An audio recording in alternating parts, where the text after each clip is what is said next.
জান্নাত বা জাহান্নাম মানুষের চূড়ান্ত ঠিকানা। ইসলামী শিক্ষা অনুযায়ী জান্নাতে যাওয়ার জন্য দুটি মৌলিক উপায় অবলম্বন করতে হয়, ঈমান এবং আমল। আল্লাহ তাআলা কোরআনে বলেছেন, নিশ্চয় যারা ঈমান আনে ও সৎকর্ম করে তাদের জন্য রয়েছে নেকমতপূর্ণ জান্নাত।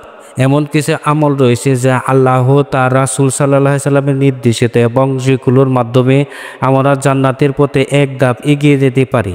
এখানে আমরা জানব কিছু অতি সহজ কিন্তু গুরুত্বপূর্ণ আমল, যেগুলোর মাধ্যমে হাদিস অনুযায়ী জান্নাতে যাওয়া সহজ হবে। প্রত্যেক ফরজ নামাজের পর আয়াতুল কুরসি তেলাওয়াত। আবু উমামা আল-বাহিলি রাদিয়াল্লাহু আনহু থেকে বর্ণিত, রাসূল সাল্লাল্লাহু আলাইহি সাল্লাম বলেছেন, যে ব্যক্তি প্রত্যেক ফরজ নামাজের পর আয়াতুল কুরসি পাঠ করবে তার জান্নাতে প্রবেশে মৃত্যু ছাড়া আর কোনো বাধা থাকবে না।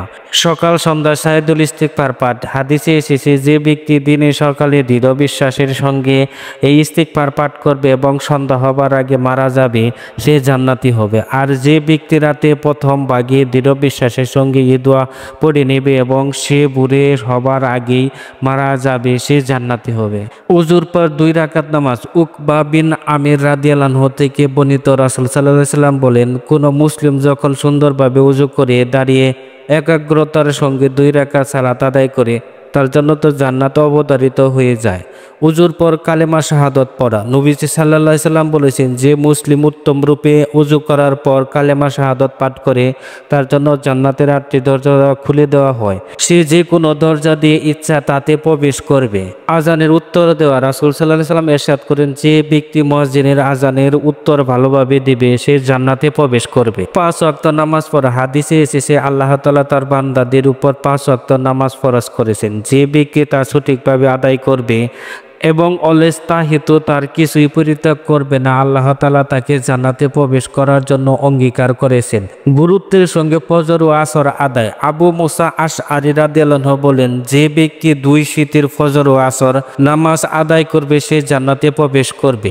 সালামের প্রসার, মানুষকে খাওয়ানো এবং শেষ রাতের নামাজ। হাদিসে বর্ণিত, হে মানুষগণ, তোমরা সালামের প্রসার ঘটাও, খাদ্য দান করো এবং মানুষের ঘুমিয়ে থাকা অবস্থায় তাহাজ্জুদ নামাজ আদায় করো, তাহলে নিশ্চয় তোমরা সহি সালামতে জান্নাতে প্রবেশ করবে। জিহ্বা ও লজ্জাস্থানের হেফাজত। রাসূল সাল্লাল্লাহু আলাইহি সাল্লাম বলেন, যে ব্যক্তি তার জিহ্বা ও লজ্জাস্থানকে হেফাজত করবে, সে জান্নাতে প্রবেশ করবে। সত্যবাদী হওয়ার পরও ঝগড়া ত্যাগ ও সুন্দর চরিত্র গঠন। রাসূল সাল্লাল্লাহু আলাইহি সাল্লাম বলেন, যে ব্যক্তি সত্য বলার পরও ঝগড়া ও রসিকতার ছলে মিথ্যা না বলে এবং নিজের চরিত্র সুন্দর রাখে, তার জন্য জান্নাতের 3টি স্তর রয়েছে। নারীদের 4 কাজের জন্য জান্নাত। রাসূল সাল্লাল্লাহু আলাইহি সাল্লাম বলেছেন, যে নারী 5 ওয়াক্ত নামাজ, রমজানের রোজা, লজ্জাস্থানের হেফাজত, স্বামীর অনুগত্য করে, তার জন্য জান্নাত অবধারিত। দৃষ্টিশক্তি হারিয়ে ধৈর্য ধারণ করলে জান্নাত। রাসূল সাল্লাল্লাহু আলাইহি সাল্লাম বলেছেন, যে ব্যক্তি তার দৃষ্টিশক্তি হারিয়ে ধৈর্য ধারণ করবে, সে জান্নাতে প্রবেশ করবে। প্রিয়জনকে হারিয়ে সওয়াবের আশায় ধৈর্য ধারণ করলে জান্নাত। রাসূল সাল্লাল্লাহু আলাইহি সাল্লাম বলেছেন, যে ব্যক্তি তার প্রিয়জনকে হারিয়ে সওয়াবের আশায় ধৈর্য ধারণ করবে, সে জান্নাতে প্রবেশ করবে। দান সদকা। পবিত্র কোরআনে এসেছে, যে ব্যক্তি আত্মশুদ্ধির জন্য তার সম্পদ ব্যয় করবে, ওই দান তার প্রতি কারো অনুগ্রহের প্রতিদান হিসাবে নয়, শুধু তার রবের সন্তোষের প্রত্যাশার অচিরে সে সন্তুষ্ট হবে। হাদিসে এসেছে, তোমরা 1 টুকরো খেজুর দিয়ে হলেও জাহান্নামের আগুন থেকে বাঁচো। তওবা ও ইস্তিগফার। আল্লাহ তাআলা কোরআনে বলেন, হে ঈমানদারগণ, তোমরা আল্লাহর কাছে তওবা করো। খাঁটি তওবা আশা করা যায় তোমাদের রব তোমাদের পাপসমূহ মোচন করবেন এবং তোমাদেরকে এমন জান্নাতসমূহ প্রবেশ করাবেন যার পাদদেশে নহর সমূহে প্রবাহিত। জান্নাতে যাওয়ার পথ আল্লাহ তাআলা সহজ করে দিয়েছেন এবং সেসব আমল আমাদের জীবনে অন্তর্ভুক্ত করতে বলেছেন, যা জান্নাতের দিকে আমাদের এক ধাপ এগিয়ে নিয়ে যাবে।